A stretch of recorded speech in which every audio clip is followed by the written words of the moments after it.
I always thought that nothing would surprise me after so many years of marriage, so many routines, so many conversations, so many small, predictable things that shape life as a couple. But on that silent afternoon, while holding a phone that shouldn't even exist in my house, I realized that the feeling of security I carried was just a fragile illusion, a thin thread that was about to break in the most brutal way possible. The phone's vibration started timidly, but soon turned into a persistent, almost urgent tremor. That wasn't my phone. It wasn't the phone I knew of. It was his. Other. What I had found hours before, hidden inside the most unlikely drawer, behind objects that had no reason to be there. I still felt the weight of the discovery in my chest. Heavy. Suffocating. As if each second that passed with that device in my hands was a step deeper into unknown territory. The screen lit up the moment the device vibrated again, illuminating my face with a cold light. Unknown number. No. Name saved. No information. It was as if someone were calling from nowhere, from a dark hole, from an invisible point in the world. And yet, my finger slid across the screen before my mind could stop it. I answered. I answered as if my life depended on it. The moment I put the phone to my ear, I heard only silence. But it wasn't an empty silence. It was a heavy, charged silence, as if someone on the other end was holding their breath, trying to decide whether or not to speak. For a few seconds. That seemed like an eternity. I thought about hanging up. Something inside me screamed that nothing good would come of it. But before I could act, the voice emerged. A male voice, low, firm, but trembling at the edge of his words. A voice that seemed to fight against its own fear as it spoke to me. Are you safe right now? The sentence pierced my body like ice. I felt physically, as if something was being ripped from inside me. Are you safe right now? Are you safe now? For a second, I thought I'd misheard. But the man's rapid breathing left me no room for doubt. The question had been real, pointed, direct, urgent. I didn't answer. My brain simply disconnected from my mouth. As the silence grew between us, I felt my heart pounding so fast it felt like it wanted to burst out of my throat. That question made no sense at all. Not to me, not to that moment, not to my life which, until then, had seemed normal. Why would anyone ask that? Why would someone call a secret phone, hidden inside my house, and ask a question that's only asked when there's real danger? Why would anyone think that I, of all people, might not be safe? The man took a deep breath on the other end, as if gathering courage to repeat what he had just said. Ma'am, please, are you safe right now? I opened my mouth, but no words came out. Part of me wanted to hang up immediately. The other part wanted to shout questions. Secure in what? Safe for whom? What is happening? Who are you? But my voice did not obey. The air around me felt too heavy. The room, once familiar, now seemed larger, darker. The wall clock that always told the time precisely seemed to have stopped. I couldn't hear anything anymore. Not the noise of the cars on the street, not the neighbor's dog, not the ticking of the clock. Only my uneven breathing and the tense voice of the man on the line. He broke the silence again, this time with more urgency, almost pleading. He shouldn't be close to the house right now. Is he there? He shouldn't be near the house right now. Is he there? At that moment, my whole body went cold. His question was clear, sharp, impossible to interpret innocently. He didn't ask, "Is your husband home?" He didn't ask, "Can I speak to him?" He didn't ask, "Can you call him?" He asked if it was near the house, as if it were monitoring something I didn't know about, as if he were concerned about my presence. It was as if it were warning me about a danger I wasn't even aware of. That's when I felt the ground disappear beneath my feet, literally. I lost my balance for a second. I had to put my hand on the table. I didn't know what was happening, but one thing was certain. This wasn't a joke, it wasn't a mistake, it wasn't a wrong number. And it was precisely at that instant, in that split second when reality seemed to distort before my eyes, that a phrase appeared in my mind, clear as if it had been written in the air. It was at that moment that my world turned upside down. I didn't know who that man was. I didn't know why he was calling. I didn't know what he knew about me, but he knew something about my husband. Something important, something dangerous, something I had no idea existed. I tried to speak, to force my voice out. "Who are you?" I managed to whisper. On the other side, a heavy silence, and then the phrase that marked the beginning of it all. "So, you really don't know. So, you really don't know." My chest tightened, my fingers trembled. The world, which had been safe, familiar, and stable until then, simply crumbled. And it all started with that question. Are you safe right now? Before everything fell apart, before the phone rang, before that phrase echoed in my ear like a harbinger of tragedy, I believed I knew the man with whom I had built my life. It wasn't a superficial belief, the kind you repeat to convince yourself. It was a deep certainty, built over years of living together, of shared routines, of small gestures that, added together, form someone's identity. If you ask me who my husband was before the chaos, I would say, without hesitation, that he was a reliable man, an ordinary man, present, simple, sometimes even predictable, and I found that comforting. Our daily routine had its own rhythm, a rhythm I knew as well as the sounds of our house. He always woke up before me, almost instinctively. I was still between sleep and consciousness when I heard his soft footsteps heading towards the kitchen. He liked to prepare breakfast, a habit that began as a kindness and became a tradition. The smell of filtered coffee spread through the house, and soon after came his voice, calm and gentle, announcing, "The coffee's ready. Come slowly." I'd get up, feeling a bit lazy, and find the table set with 2 plates, 2 cups, and some silly comment about the weather forecast. He had this way of making the simple things comfortable. Sometimes he'd leave my bread exactly the way I liked it, a little more toasted, but not burnt. Other times, he'd put out some diced fruit, "Because you always forget to eat something healthy in the morning," he'd say, laughing. And I laughed too. I laughed because, in my mind, that kind of detail was proof of love, proof that I mattered, that we were okay, that there was security in it all. The family routine was my foundation, firm, constant, predictable. He always left for work at the same time. He would pat my head, give me a quick kiss on the forehead and say, "Take care, I'll be back early." And I believed, without hesitation, without question. For years, there was never anything that made me doubt him. Nothing. He paid the bills on time, remembered important dates, helped with household chores, went with me to doctor's appointments, called to see if I needed anything when I was away for a long time. Sometimes he would come home from work with a little surprise, a chocolate, a flower picked from the company garden, a silly note written on a notepad. He liked to take care of things around him. On Saturdays, it was common to see him in the backyard wearing that old t-shirt that had more holes than fabric, mowing the lawn or tinkering with something that needed repair. Every now and then, he would call me over to see the masterpiece. "Look, I think I finally fixed that stubborn gate," and I pretended to understand who knows what about gates, just to see him smile with pride. At night, he liked to sit on the sofa and put his feet up on the coffee table, a habit that irritated me a little, but also reminded me that we were a real family, experiencing real little imperfections. We would watch a movie or the news, and he would always make comments that mixed irony with concern. "This world is turning upside down," he said, but still he smiled, as if inside our house we were protected from any chaos outside. We also had a ritual, something very simple. He always checked if the doors were locked before going to sleep. Always. Even when I said I had already checked. He insisted on it. "Just to be sure," he said, tapping the doorknob twice before turning off the hallway light. And I thought it was a cute quirk, a way for him to look out for our safety. When someone looked at us from the outside, they saw a stable couple, and I was proud of that. I believed we had built something solid, strong, based on respect, affection, and trust. I trusted him like one trusts the very air one breathes, without thinking, without hesitation. But the cruelest part isn't what you discover later. The cruelest thing is realizing that you never questioned anything before, who has never seen the cracks, who trusted without reservation.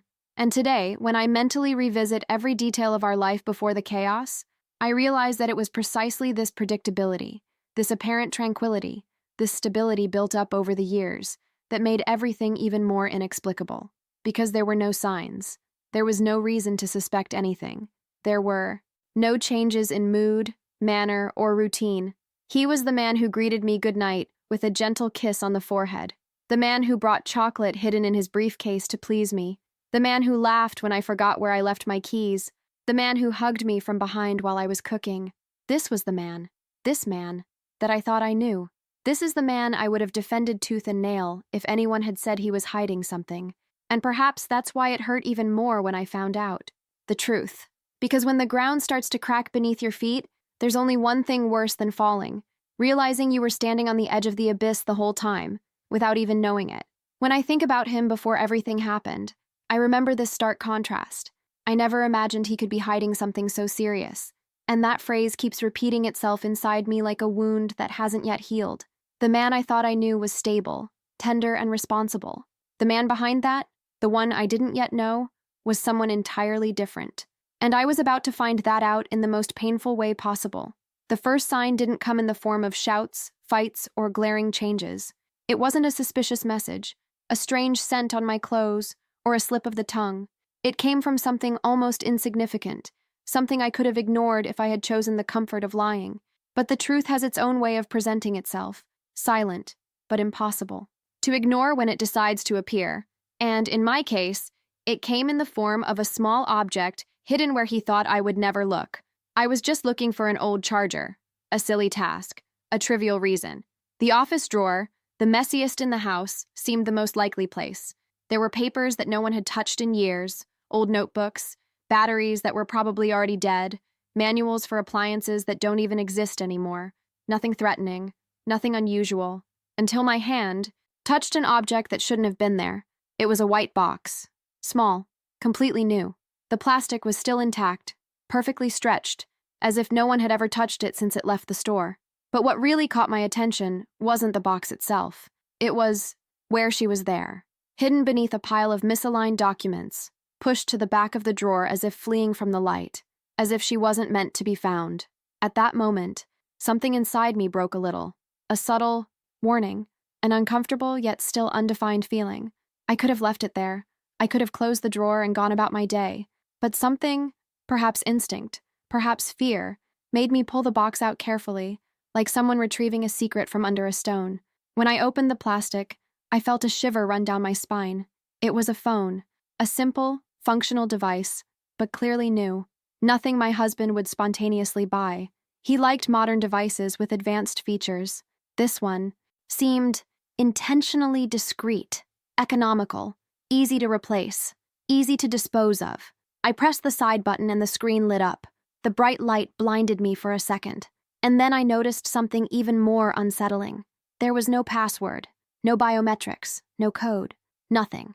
It was as if the urgency to use it had been greater than the need to protect the content. Or perhaps there simply hadn't been enough time. As soon as the screen unlocked, I saw what I didn't want to see. 3 message notifications, but none of them appeared on the home screen. All hidden. No sound, no preview, no visible alert. Everything set to invisibility. My heart ached. I opened the first conversation, a number with no name. The message, "Is it with you?" The second one said, "I went to the address. Everything is clean for now." The third, "Don't leave this alone. Let me know when you can." That? What was that? Each sentence sounded like something out of a crime movie. Nothing there sounded like, flirting, like anything emotional or intimate. It was code. It was objective. It was dangerous. I quickly closed the app, almost in a self-preservation impulse, and it was in that movement that I noticed another detail that made my stomach churn. The phone number was unknown. It wasn't part of the house plan. It wasn't linked to any account I knew.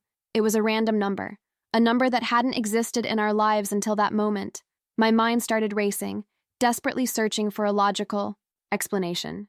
Maybe it was from his work. Maybe it was a company phone. Maybe he was helping someone. Maybe it was just a device to test something. Maybe. But all the attempts sounded shallow, forced, made up, because nothing, absolutely nothing, justified the fact that he had hidden that phone as if it were contraband. Nothing justified the fact that he had never mentioned it. Nothing justified the cryptic messages. Nothing justified a silent device, with no name, no history, no connection to our lives. I held the phone in my hands, but I had a distinct feeling I was holding a bomb about to explode. Every second I spent staring at that screen chilled my body from the inside. Something was terribly wrong, but I still didn't know what. I placed the device on the table. The screen light went out. The silence of the house, which had always brought me comfort, now seemed threatening. There was no noise, no movement, but I had the feeling that something was watching me, that I had been pushed into a story that didn't belong to me, a story he had kept hidden with all his might. That's when the question arose, inevitable and violent, like a punch to the gut. Why would a married person need a second secret phone? And it wasn't just any question. It was the question that separated the life I had from the life I was about to experience. It was the dividing line between confidence and uncertainty. My heart was pounding. My hands were trembling. And when the screen lit up, again, not because I touched it, but because a connection started coming in, I felt my legs almost give way. Unknown number. No names saved. No photos. Nothing. The same short, almost desperate vibration. The same silence that precedes chaos. And I, standing there, holding that phone that shouldn't exist, understood a silent truth. That was not just a device. That was the first sign. The first step towards the hidden side of my husband's life. A side of him that he never intended for me to see. But I saw it. And nothing, absolutely nothing, would be the same after that. I often say that change didn't enter my life like a thunderclap, but like a trickle of water that starts to seep under the door. At first, you don't even notice it. You think it's just your imagination, something in your head, an unimportant detail. But when you realize it, the whole floor is wet, slippery, and you're there in the middle, trying to keep your balance, without understanding where it came from. It was exactly like that with my husband's behavior. Nothing exploded all at once. Things changed slowly, almost silently, until the day I realized I no longer recognized the man sleeping beside me. The first thing that started to change was the schedule. He was always very predictable. I knew what time he left, what time he called during his break, what time the key turned in the door at the end of the day. It was almost like following the hands of a clock. I could organize myself by it. But suddenly, that started to go wrong. One day, he arrived half an hour late, then an hour. In a short time, coming home at 8 o'clock, 9, almost 10, became normal. And the strangest thing is that, even when he texted me, I noticed something different in his excuses. Before he would say, "Honey, some extra things came up, I'll be on my way." Now it was, "I'll be a while, I'll explain later." But later never came. It wasn't just the time he arrived. It was the energy with which he entered the house. Beforehand, he would open the door and sigh as if finally returning to safe harbor. Sometimes he would toss the key on the small table, come to me, kiss my forehead and ask, "Did you survive today?" Now, he would enter looking around, as if checking if everything was in its place. He seemed like someone who feared being surprised. The expression on his face was no longer one of relief, but of alertness, as if he were always expecting something. A noise, news, a fright. It was around this time that he started to get visibly nervous when the doorbell rang. Before, it could be anyone, a neighbor, a relative, a delivery person. He would get up slowly, sometimes even grumbling that they always knock at the wrong time. But now, the mere sound of the doorbell echoing through the house was enough to make his body stiffen. I could see the tension taking over his shoulders, his jaw, his eyes. He would stop whatever he was doing, stare at the door for a few seconds, and often say, too quickly, "Can you check it for me?" Other times, she would run to the window first, peek through the curtain, wait a few seconds, and only then open it, her voice already controlled, as if rehearsing her reaction. These details began to haunt me.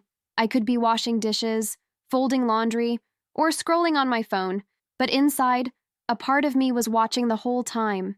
He became quieter, and when he did speak, he would utter phrases that seemed like fragments of larger conversations I wasn't part of. Sometimes, in the middle of the silence, he would murmur, "This can't go wrong," or else, "It wasn't supposed to be like this." I would ask him what he had said, and he always answered the same thing. Nothing. I was talking to myself. I pretended to believe it. Pretending at that stage seemed to hurt less than facing it head-on. Another thing caught my attention. The clock. He was always punctual, but now it was different. He wasn't just looking at the time. He was watching it. He checked. His wristwatch, his cell phone, the digital display on the microwave, the one on the living room wall. It was as if every minute mattered too much. Sometimes we were having dinner, and he would interrupt the movement, knife suspended in the air, to look at the time. Other times, on the sofa, he would raise his wrist and check the watch with an expression that mixed anxiety and calculation. I would ask, "Do you have any appointments later?" And he would always answer vaguely, "Just a few things to sort out." As the days passed, that feeling I couldn't name began to grow inside me. It wasn't just distrust. It wasn't necessarily jealousy. It was a fear I didn't know where it came from, but it seemed to occupy an increasingly larger space in my chest. The house was still the same, the walls were the same, the furniture was in the same place, but the atmosphere had changed. The air seemed heavier. I felt as if I were living on a glass floor. From above, Everything seemed firm, but I knew, deep down, that any stronger impact could shatter everything. Our conversations started to change too. Before, he would talk about work, colleagues, and the day's problems. He'd talk about the bank queue, the traffic, some absurd news story he heard on the radio. Now, the responses came automatically. It was pulled. It didn't yield much. Just a work-related thing. Nothing serious.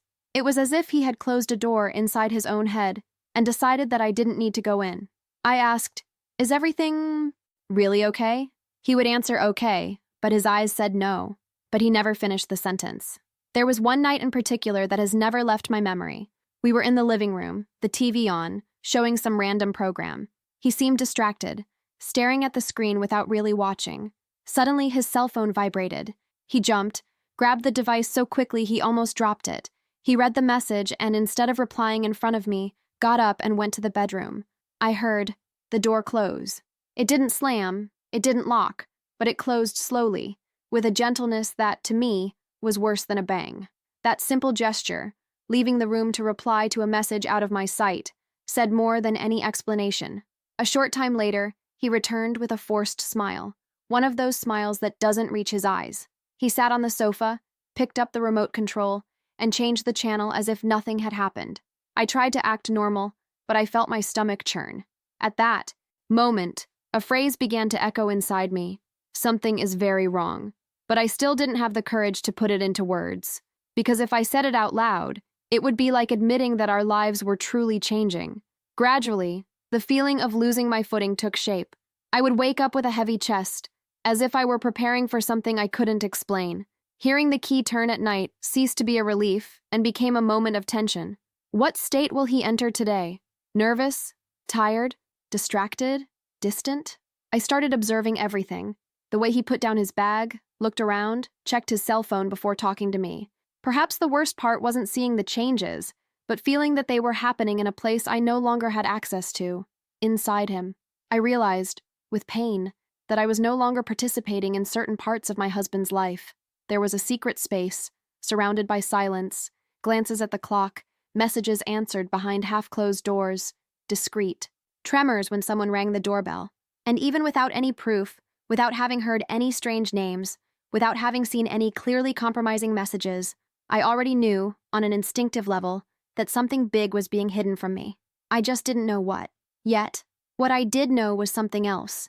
That man who stared at the door with fear, who watched his own watch as if it were a bomb about to explode, who mumbled half-sentences and shuddered at the sound of the doorbell. He wasn't exactly the husband I knew, and the question I didn't have the courage to ask him, I would repeat softly to myself before going to sleep.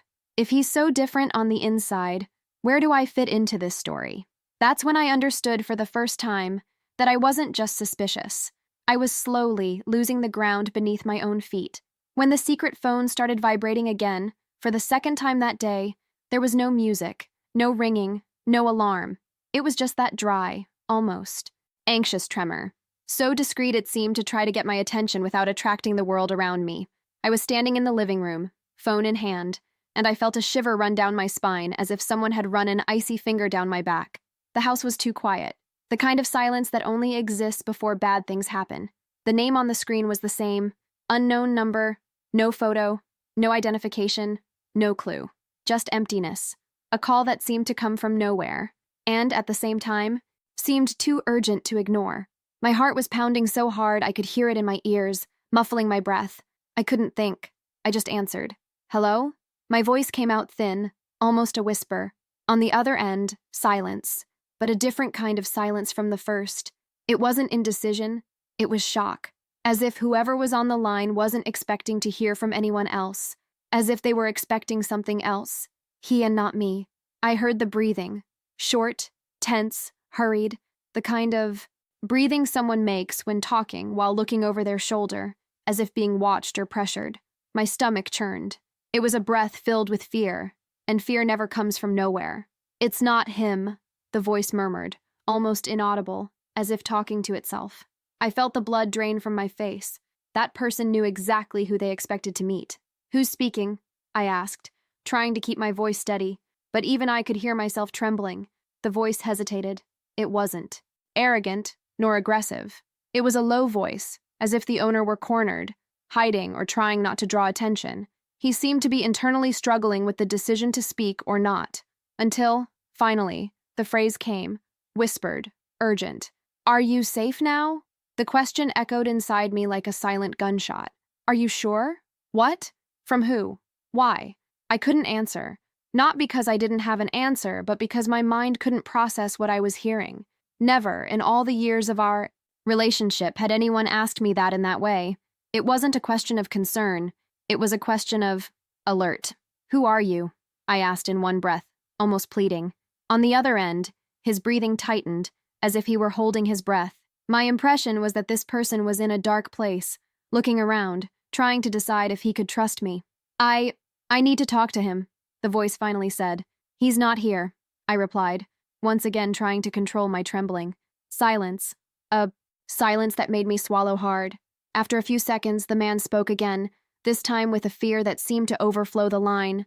"So, Hano, he didn't tell you anything?" That sentence made the ground disappear beneath my feet, because it wasn't a question. It was a fact. It was someone noticing, from my confused breathing, that I was completely in the dark. "Tell me what?" I insisted. I heard his breathing quicken. He seemed to be doing mental calculations, as if he were assessing the risk of continuing to speak. It felt like every word carried weight, that every detail could put us in danger. "Young lady," the voice said, almost breaking, "you need to listen to me. I can't explain everything now. Not like this. But you need to answer one thing. One important thing." "What?" I asked, breathless. "Is he there? Near you?" My skin broke out in goosebumps all over. I turned around instinctively, looking around. The room was empty. The door is closed. No sound coming from the street. "No," I replied in a whisper. "He's not home." On the other end of the line, the man let out such a loud, desperate sigh, as if he'd been holding his breath for a long time, that I felt a deep chill in my stomach. Something terrible was happening, and for the first time I felt fear not of the unknown, but of my own husband. "Listen," he said. "I know you're confused, but you shouldn't be alone here right now." "Why?" My voice finally rose. "Why not?" Silence. Absolute silence. The kind of silence that hurts. And it was precisely this silence that most distressed me, because a person who doesn't respond is a person who is afraid of their own answer. After long seconds, he spoke again, his voice trembling, almost breaking. "I know this is shocking, but you need to believe me. He's not who you think he is. And if you're answering this phone, then it's long past time you knew." My whole body trembled. I leaned on the table, my hands sweating because my legs had given way. The question kept hammering in my head, repeated by a growing fear that I couldn't control. What was he hiding from me? I wanted to scream. I wanted to demand the truth. I wanted to force that person to tell everything right there, immediately. But my voice returned before I could do anything. "I can't say any more," he said, almost whispering. "But he shouldn't be near the house. Not today. Not now. If he comes back, don't tell him you answered that call. Did you hear me? Don't say anything." My heart was beating so hard it felt like my phone was vibrating along with it. "But who are you?" I asked, pleading. And then, before any explanation could come, before I could ask another question, before I could try to understand what was about to happen, he murmured one last sentence, low, desperate, laden with genuine fear. "If he finds out you answered, everything changes." The call dropped. Silence returned, and I stood there, phone in hand, feeling the world around me crumble in slow motion. What was he hiding from me? What should I never have discovered? And why did someone seem convinced that I was in danger, inside my own home? I didn't know. But from that moment on, I knew one thing. Nothing, absolutely nothing, was what it seemed. When the call dropped, the silence in the house was never the same. Before, the silence meant peace, rest, a kind of invisible embrace after a tiring day. Now that same silence felt like an enemy. It was heavy, dense, almost suffocating. I remained there, standing in the middle of the room, with the phone still glued to my hand, as if I were glued to it. My mind tried to deny what had just happened, but my body had already understood everything. I was afraid, a fear unlike any other I had ever felt.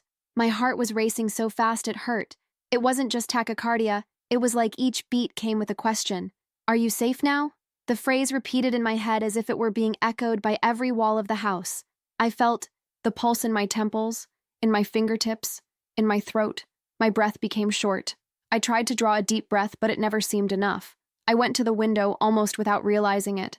I slowly pulled back the curtain, as if someone might be watching. The street seemed too normal. The neighbor's car, the lady on the corner watering the plants, a dog lying on the sidewalk, the sky slowly beginning to darken. Everything seemed exactly the same as any other day, and perhaps that was the most unsettling thing. If everything is the same, why am I so different? I closed the curtain. I looked at the phone again. The blank screen reflected my face. Pale, tense, my eyes wider than usual. I barely recognized myself. This wasn't the calm woman from a few weeks ago. This was someone whose life had just been thrown off track, without warning. I sat on the sofa, but I couldn't stay still. I got up. I walked around the room. I touched the edge of the table, straightened a crooked picture I'd always ignored. Everything seemed out of place, even though it was exactly where it always had been. I paced back and forth, trying to organize my thoughts, but they came in waves, trampling over each other. A part of me was screaming, "Confront him! Call him now! Ask him everything! Demand the truth!" Another part, lower and more frightening, whispered, "Don't do that. If this man is warning you, it's because there's something much bigger behind it. Knowing too much can also be dangerous." Had never experienced anything like it. Until that day, I thought fear was about locking the door at night, crossing the street when a stranger came from the opposite direction, avoiding certain places. Fear for me always had to do with the outside. But at that moment, for the first time, the fear was inside. Inside the house. Inside the marriage. Inside the face I knew best in the world. I sat on the edge of the bed and placed the secret phone beside me, as if it were some kind of evidence of a crime I didn't yet know what it was.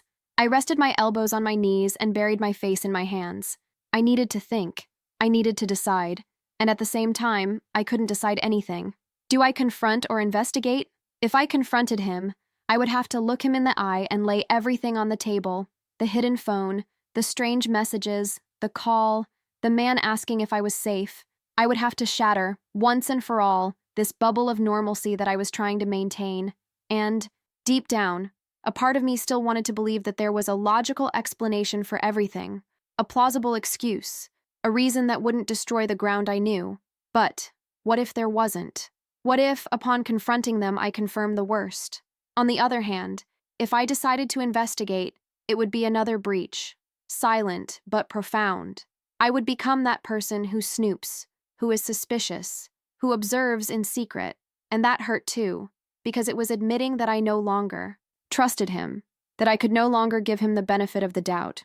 I felt trapped between two versions of myself: the wife who wanted to protect her husband's image, his history, and their home, pretending that everything could still be fixed, and the woman who, deep down, knew that something was too wrong to be ignored.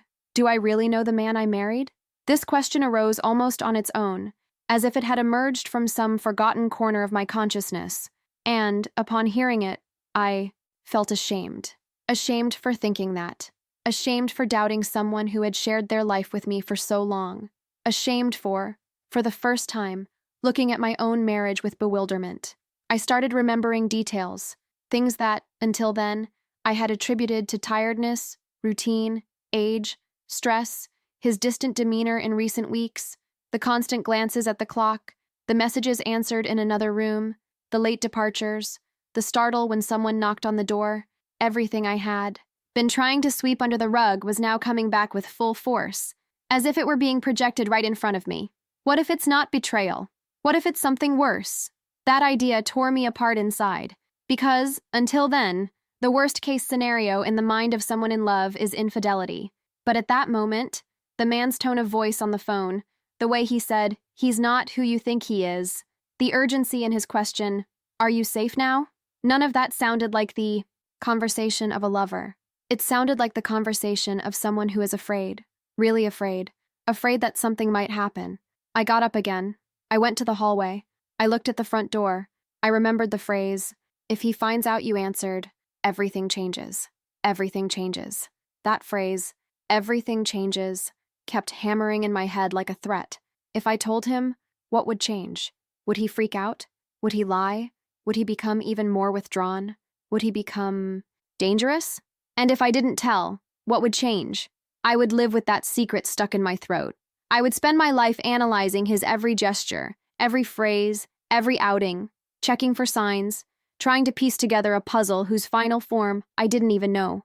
I sat on the floor, leaning against the hallway wall, hugging my knees, as if trying to hold on there, in that place, in that moment, before everything truly changed. Because deep down, I knew the point of no return had already been crossed. When that phone rang and a stranger asked if I was safe, my marriage was no longer the same. Even if nothing was confirmed later, even if it was all a misunderstanding, that instant had broken something inside me. It was as if I were in a dark hallway, holding a candle. Behind me was the life I knew. Ahead of me, an unknown world full of shadows. And I couldn't go back.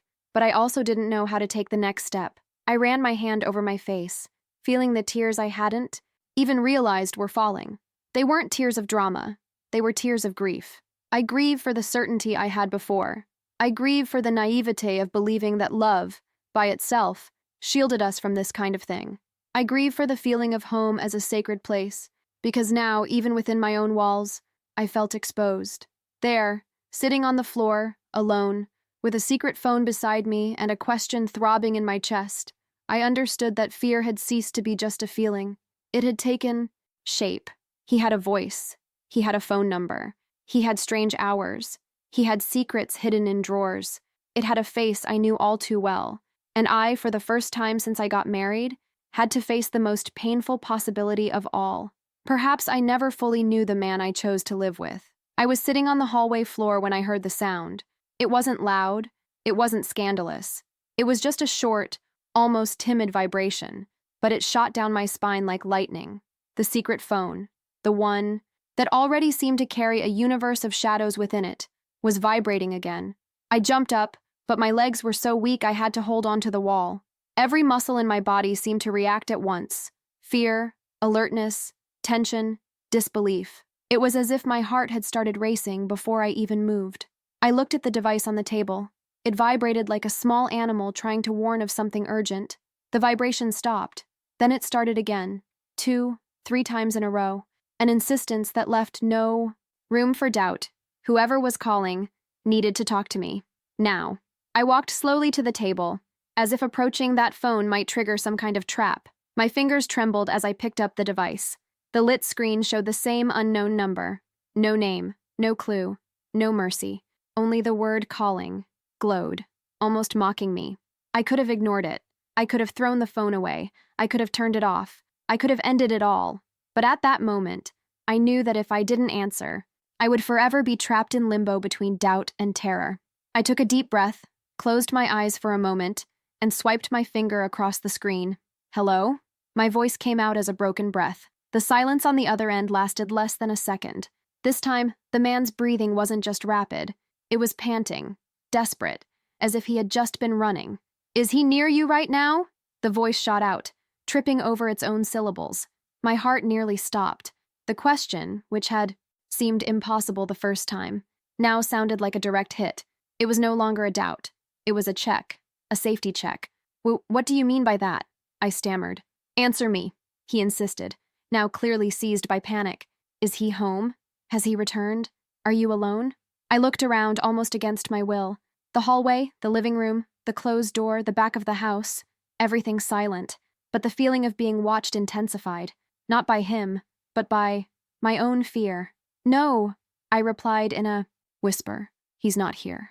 The man let out such a loud, trembling sigh that I felt it in my body, as if the sound had traveled through the telephone line and touched my chest. But his relief lasted only a second. Listen, he said, now speaking too fast, as if he had limited time. You need to get out of there for a few minutes. Go to the front of the house. Now, don't stay inside. Why? My voice faltered. What danger is this? Who are you? It doesn't matter who I am now. What matters is what I am. He did. Or what he might do if he finds out that you... He stopped. The sentence died in his throat. If they find out that I what? I asked, taking an involuntary step back. Silence. But this time it wasn't a silence of doubt. It was a silence of fear. The silence of someone who knew something terrible, but couldn't, or wasn't able to, put it into words. I leaned against the table behind me, feeling the hard surface press against my back. The phone felt heavier in my hand. The air seemed thicker, harder to breathe. "You answered a call that wasn't meant for you," he said finally, his voice weak and almost broken. "And that changes everything." My body went cold. I couldn't answer. I tried to swallow, but my throat was too dry. "What changes?" I finally managed to ask. "He can't know," the voice repeated. "Do you understand? He can't know." I didn't know if the man was warning me, threatening me, or pleading with me, but there was something in the way he pronounced each word that left no room for interpretation. This was serious, more serious than I could grasp at that moment. "Tell me what's happening," I pleaded. "Please, I need to understand." On the other end, I heard a muffled sound, as if something had fallen or someone had passed close to the man who was speaking to me. His breathing quickened again, now filled with urgency. "I have to hang up," he said, almost choking on the words. "But listen, don't stay in there, and don't confront him. Not yet. Not until you know the truth." "What truth?" I shouted, feeling hot tears streaming down my face. The answer came as a broken whisper. "You have no idea what he's involved in. You have no idea what you've found.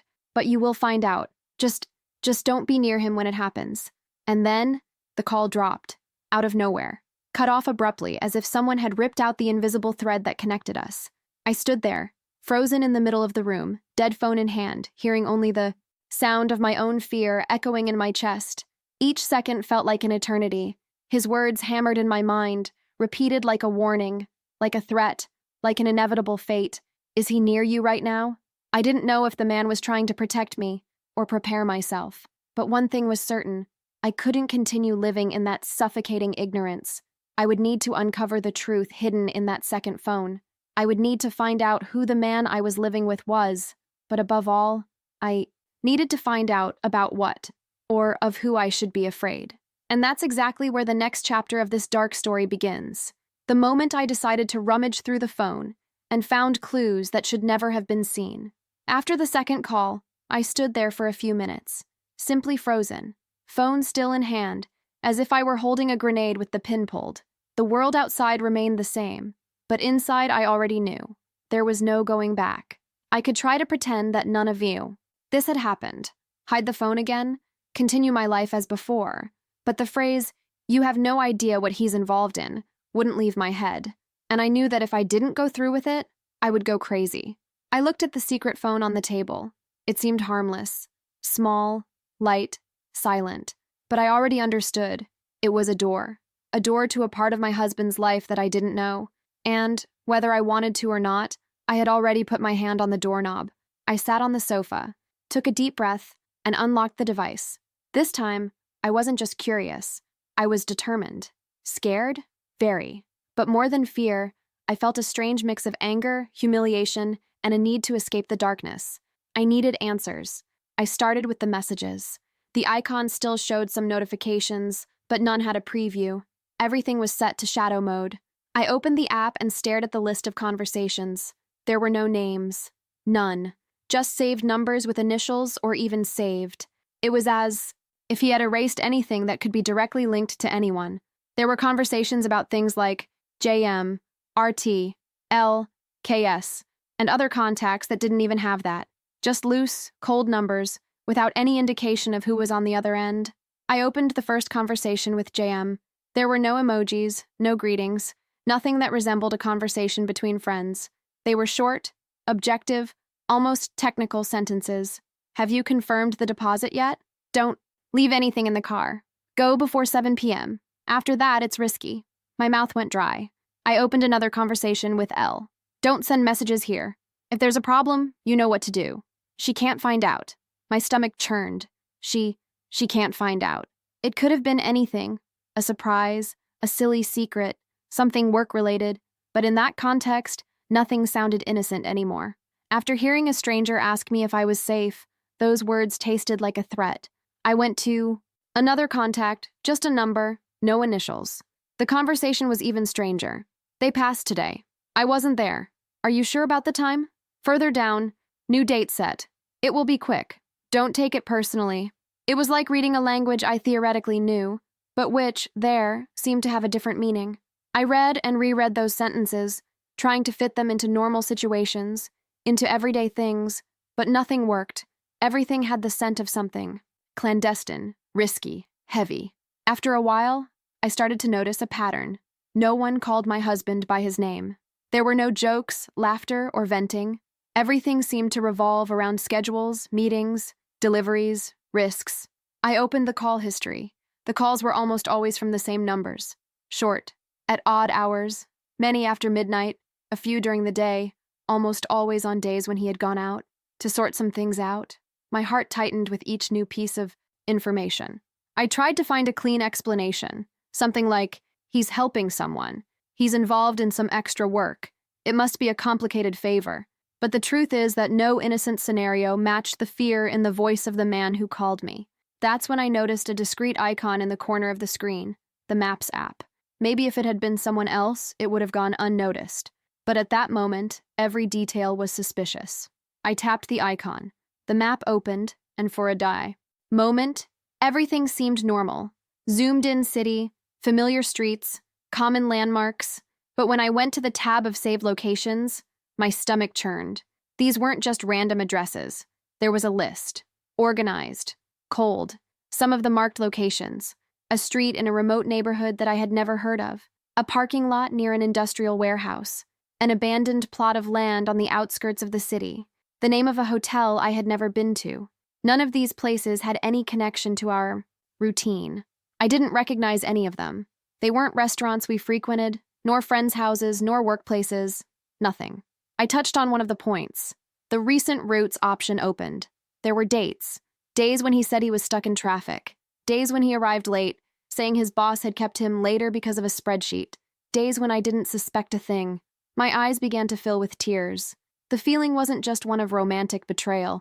It was as if he was living a parallel life, with their own schedules, with designated spaces, with their own people.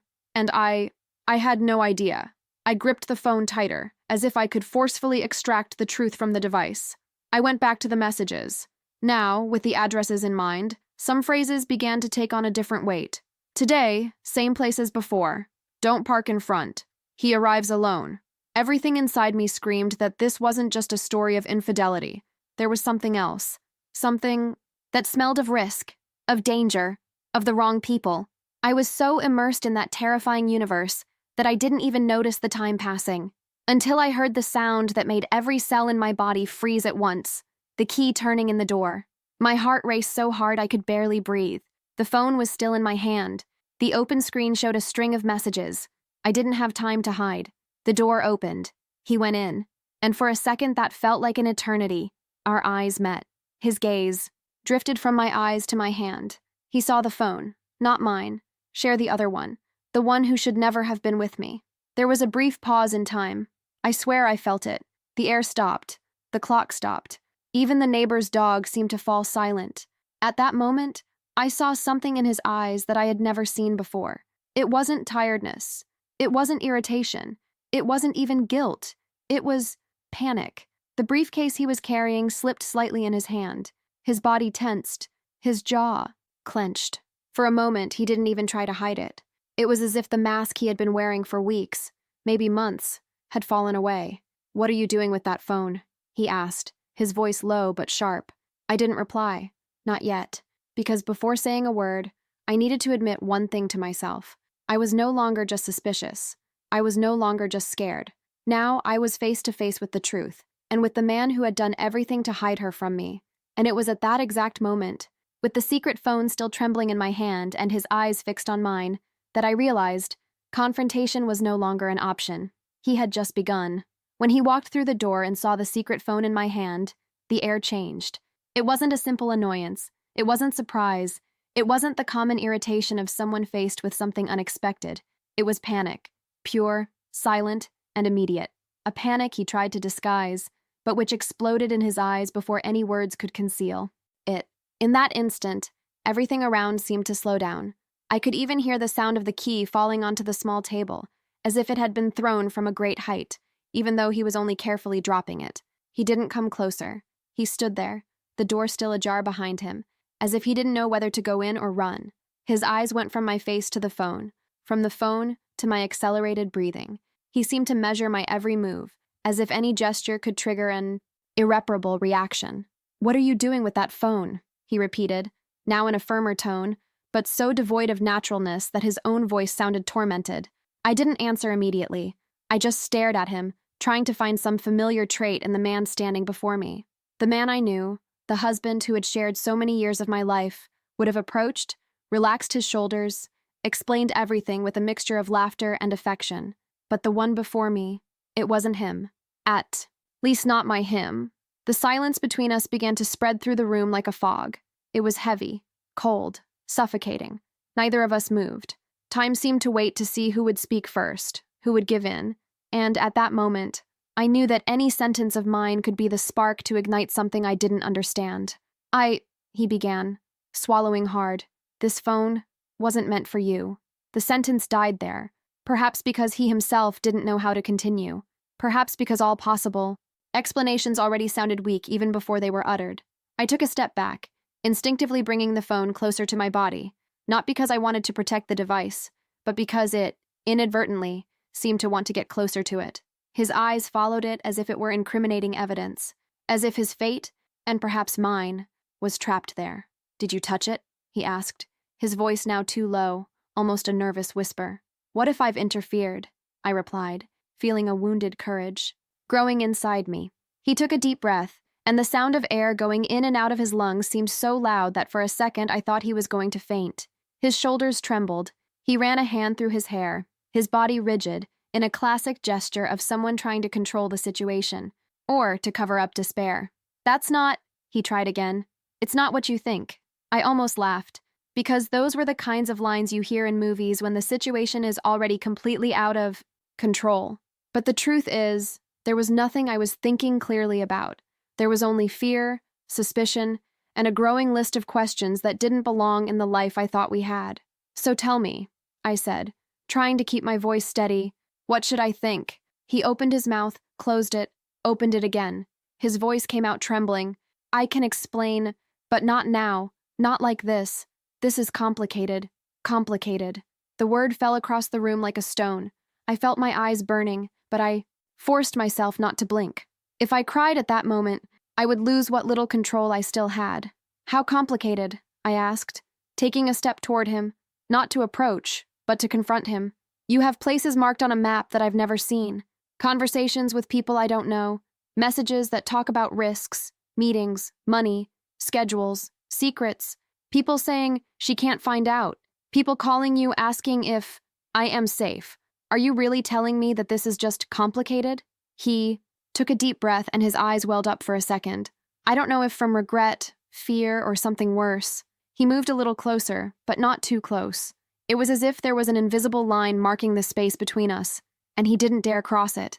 "It's not cheating," he said quickly, almost desperately, as if that were the most important thing to clarify. "It's not what you're thinking. There's no other woman." But the way he said it brought no relief. It wasn't the firmness of someone speaking the truth. It was the haste of someone trying to erase the most obvious possibility. And as much as I wanted to believe that statement, something in his expression told me that the truth wasn't simple. Perhaps not at all. "So what is it?" My voice came out louder than I intended. "What are you hiding from me?" He blinked a few times as if trying to find the right words. But what came wasn't an answer. It was another escape. "I need time. You need to trust me." Trust? The word exploded, inside my chest like a cruel irony. Trusting was exactly what I had been doing for years. Trusting was what I did every time he left the house late. Trusting was what I did when the doorbell rang and he tensed. Trusting was what I did when he looked at the clock, restless, as if he were being hunted by fate itself. Now, trusting seemed impossible. And more than that, it seemed dangerous. "Tell me something," I said, each syllable cutting through the air like a blade. "Should I be afraid of you?" He paled. Truly. The blood drained from his face in an almost frightening way. His eyes widened for a moment, as if that had been the question he most feared hearing, or as if it were the question that confirmed things had gone too far. "Of course not," he said too quickly. I would never do anything to—" He froze again. The words simply vanished, as if he no longer had control over them, as if anything he said could make the situation even worse. And in that silence, in that void between an interrupted sentence and the impossibility of continuing, I realized he wasn't trying to convince me of the truth. He was trying to convince me of a necessary lie, the lie he needed me to believe in order to maintain control. The air between us grew colder. I could feel the physical distance transforming into emotional distance. Nothing he said sounded real. Nothing he tried to justify seemed plausible. It was like talking to a stranger wearing my husband's shoes. And, for the first time, a question formed within me with the painful sharpness of a fresh cut. Is this betrayal, danger, or something far worse? I had no answer. He didn't want to give it. And the silence between us, heavy, suffocating, was proof that the worst was yet to come.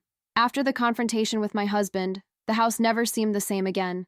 He said it wasn't cheating, that I needed to trust him, that he couldn't explain yet. Beautiful words, empty and heavy, all at the same time. That night, he slept beside me as if nothing had happened.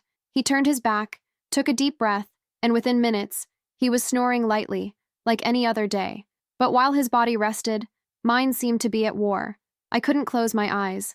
I lay there, listening to the steady sound of his breathing, and with each breath I remembered the question that had pierced my life like a blade. Are you safe now? The man's voice on the phone wouldn't leave my head. The warning, the urgency, the fear, and, worst of all, the phrase he had said before hanging up, if he finds out you answered, everything changes. Everything had already changed. Sometime in the early morning, when I could no longer distinguish between thought, fear, and exhaustion, I made a silent decision.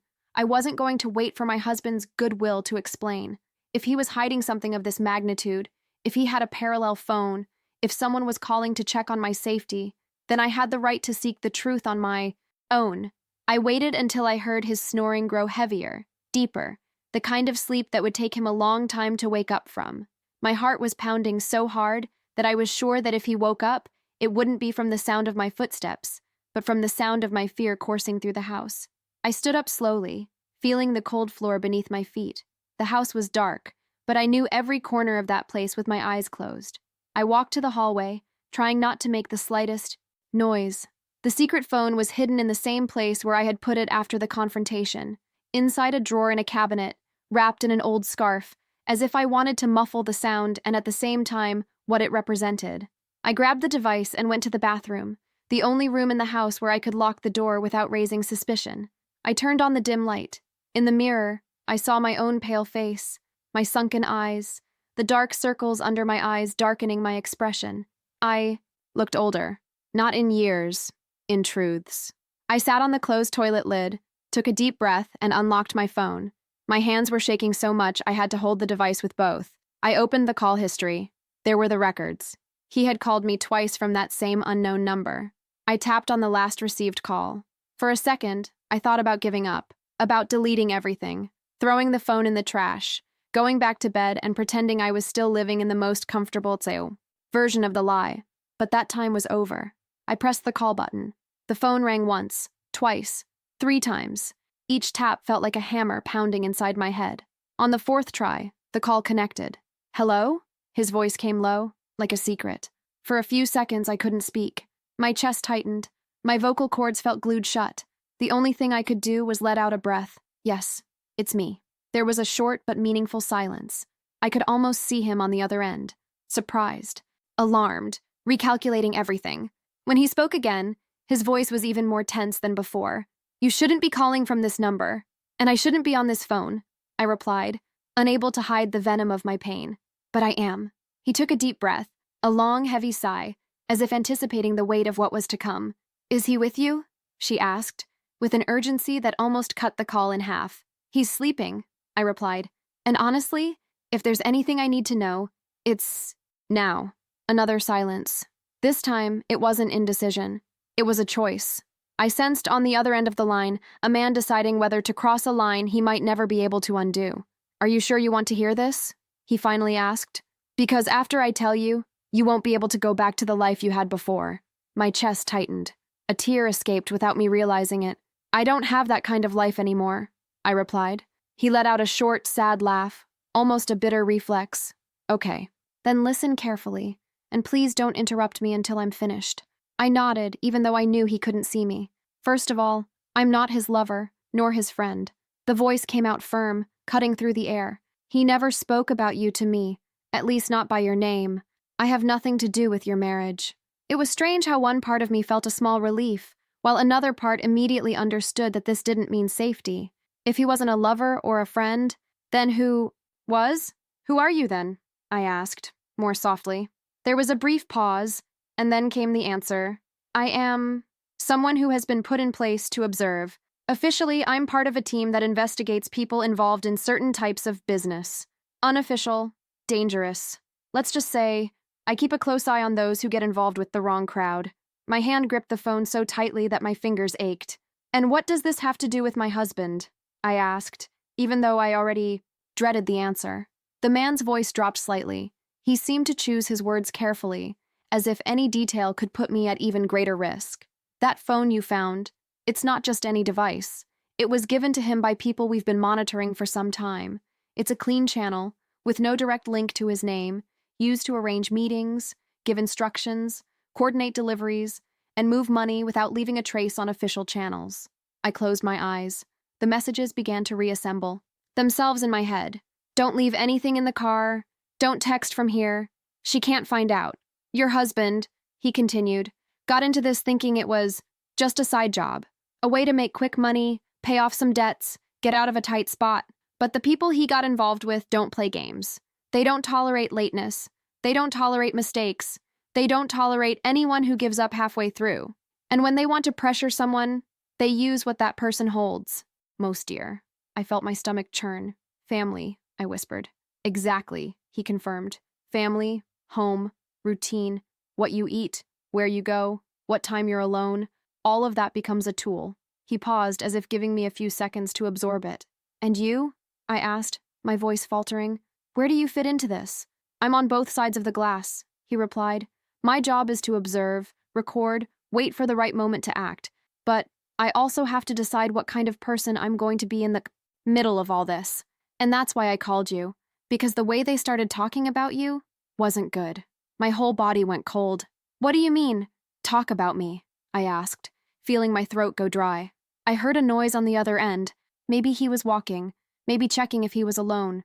When he spoke again, his voice was even lower. They started saying that he was hesitating, that he might soften because of you, that maybe, if you found out something, he would try to leave, and that for that kind of people is unacceptable. So they started suggesting that he needed a reminder.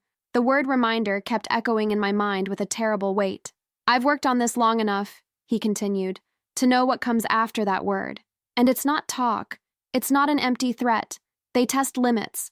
They send someone to follow, someone to knock on the door, someone to stake out the house. Sometimes, worse. I felt the world spinning slowly. My vision seemed to blur a little. Even sitting down, I had the feeling that I might faint. He took another deep breath, as if trying to remain as calm as possible for my sake. That's why I asked if you were safe, he said.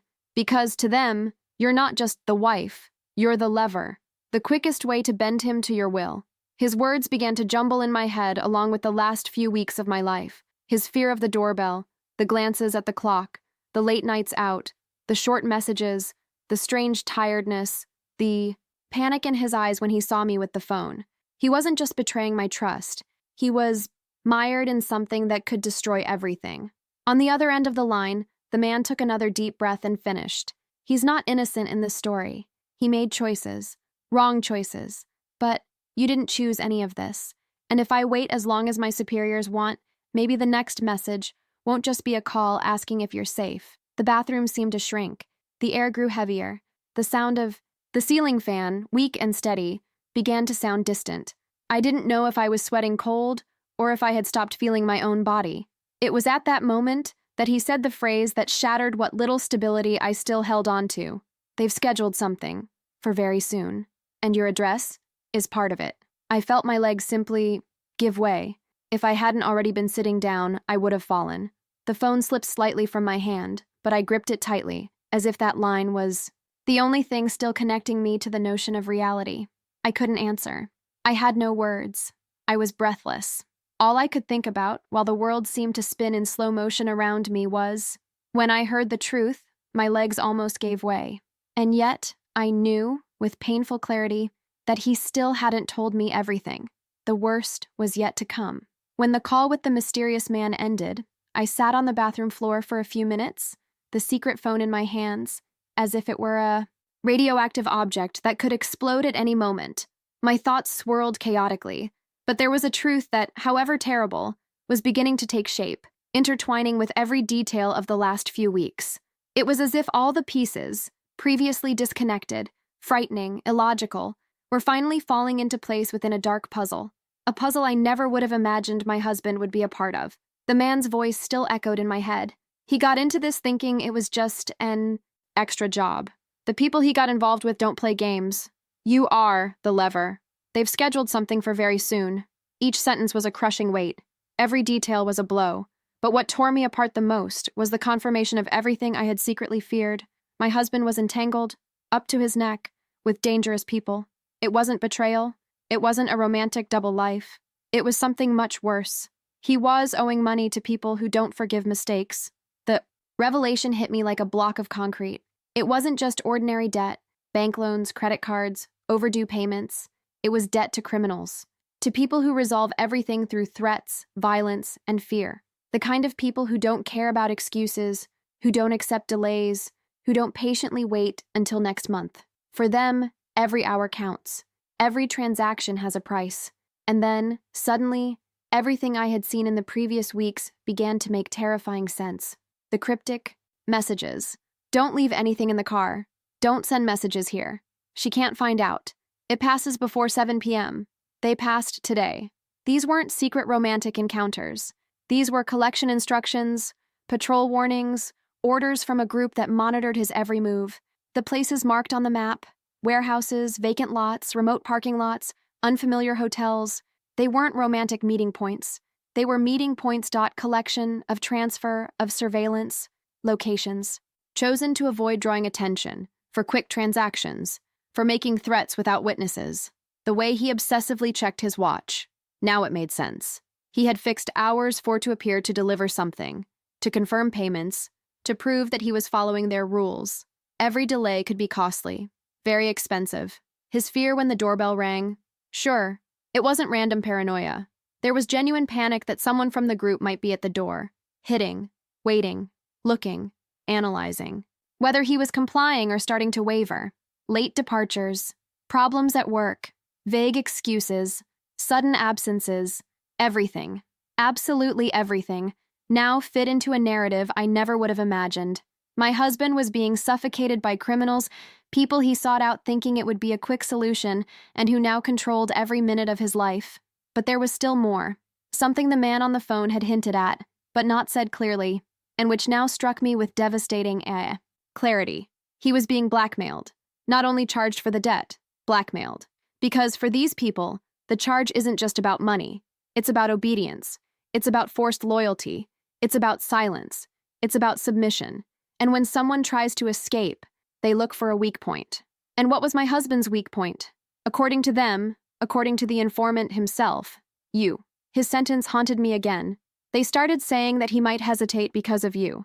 That maybe, if you found out something, he would try to leave. And I realized, with a lump in my throat so strong that I had to lean against the wall to breathe, my husband was trapped in a web spun by dangerous people. And my mere existence, my love, my routine, my presence, had become a bargaining chip, a tool of coercion, a reason for threats. And then, even more cruelly, I understood the weight of that question from the second call. Is he near you right now? That wasn't jealousy. It wasn't intrigue. It wasn't gossip. That was a question logistics, tactics, for security. Because if he had been near me at that moment, if he had discovered the connection, if he had realized that I was involved, even unintentionally, there could have been immediate consequences. For me, for him, for both. The mysterious person who called me in the end was neither a friend nor a lover nor a colleague. It was someone who had infiltrated the organization, an investigator, an agent, someone who had been tracking this group for months, maybe years. And why did he decide to warn me? Why? The response was filled with both indignation and compassion, because within that cycle of threats, punishments, and surveillance, my husband had crossed a line that could not be ignored.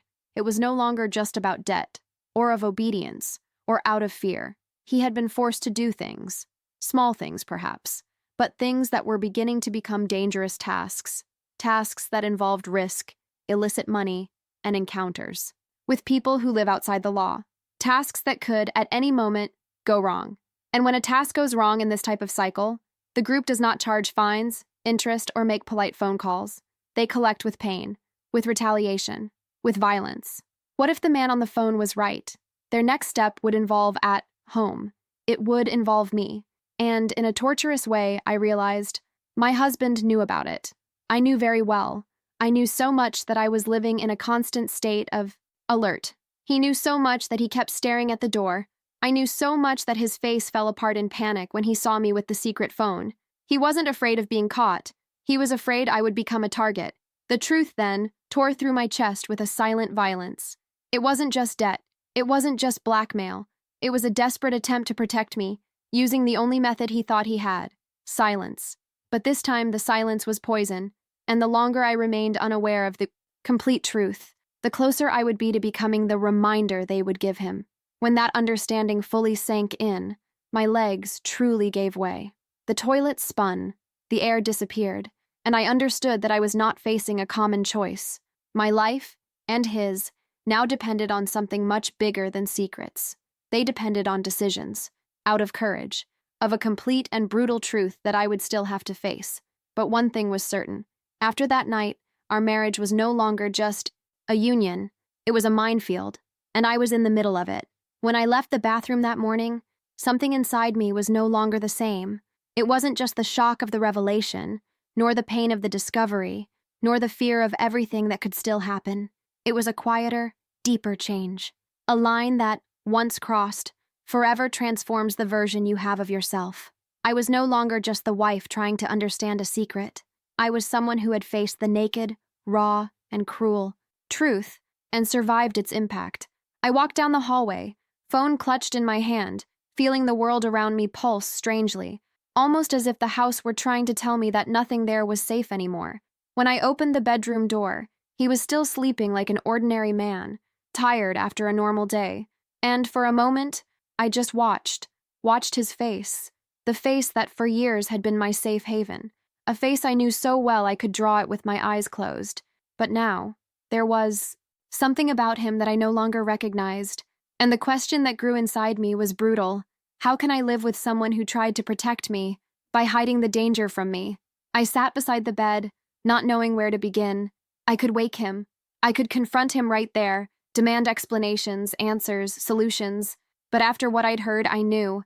It's not easy to demand truth from someone who has lived so long trapped in fear. I waited for dawn. I didn't sleep a wink. And when he finally opened his eyes, the silence between us was so dense it felt like an invisible wall separating our breaths.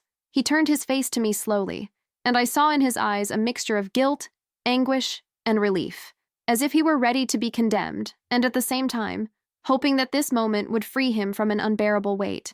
"We need to talk," I said, before he could say anything. He sat down, rubbed his face with his hands, and let out such a deep sigh that I realized, at that exact moment, that he already knew everything. He knew that I knew, and there was no way out anymore. "I know," he murmured. "I know I need to tell you everything." There was no explosion. There was no shouting. There were no charges. There was a surrender, a silent, sad, weary surrender. He started talking, and he told everything.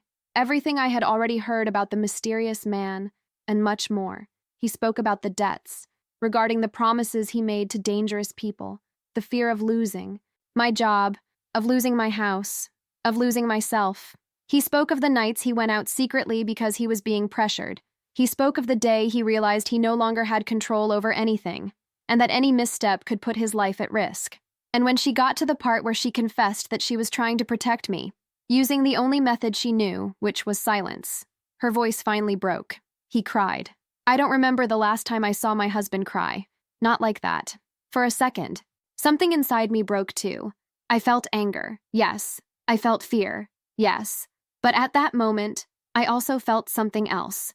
The bitter awareness that he was destroyed inside, that the person I loved was buried under layers of wrong choices, but choices made by someone who was desperate, lost, trying to survive. "I thought I was protecting you," he said, his voice breaking. "But in the end, I just put you in the middle of the fire." We stayed like that for a long time, me breathing slowly, trying to process everything, and him gradually falling apart. The decision about what to do next didn't come immediately. It could have been the end. It could have been the definitive end of everything we had built. It could have been the beginning of a point of no return, leading to opposite sides. But sometimes, love, even wounded, even cracked, doesn't disappear when the truth arrives. It changes. It bends. It suffers. But in some cases, it finds a way to survive. And so we did the only thing we could still do. We sought help. Real help. Official help. Help from people who could sever his ties with those men before it was too late. It wasn't easy. Actually, it was terrifying. But my husband cooperated with everything. He provided numbers, addresses, and times. He took risks. He faced his fears. And for the first time in a long time, it did something that was truly for our future. Not to hide the problem, but to solve it. And we stayed together. But not like before. Never again the same as before. Not because the love had ended, but that's because innocence was gone. And in a way, this is also a painful form of maturity, realizing that the truth, when it knocks on our door, changes everything. He spent months in psychological therapy. Me too. Trust was rebuilt little by little, like someone carefully mending something valuable, knowing that even after it's glued back together, there will always be scars. But scars are not a sign of weakness. They are history. Some marriages crumble when faced with the truth. Ours reinvented itself, not by magic, not by force, but because at its core, there was only one conviction. The truth can destroy, or it can set you free. And for us, at that moment, she brought freedom. It wasn't easy. It wasn't pretty. It wasn't quick. But it was real. And that, sometimes, is what saves the day. Today, looking back, I realized something that has forever changed the way I see life. When the truth knocks on a door, it's never just about what we discover, but about who we become afterward. And I became a stronger person. He became a more responsible person. And we became, despite everything, a more honest version of who we were before. If this story captivated you, leave a like and subscribe. I bring new stories every day. And comment below, what would you do if you found a second phone hidden from your partner?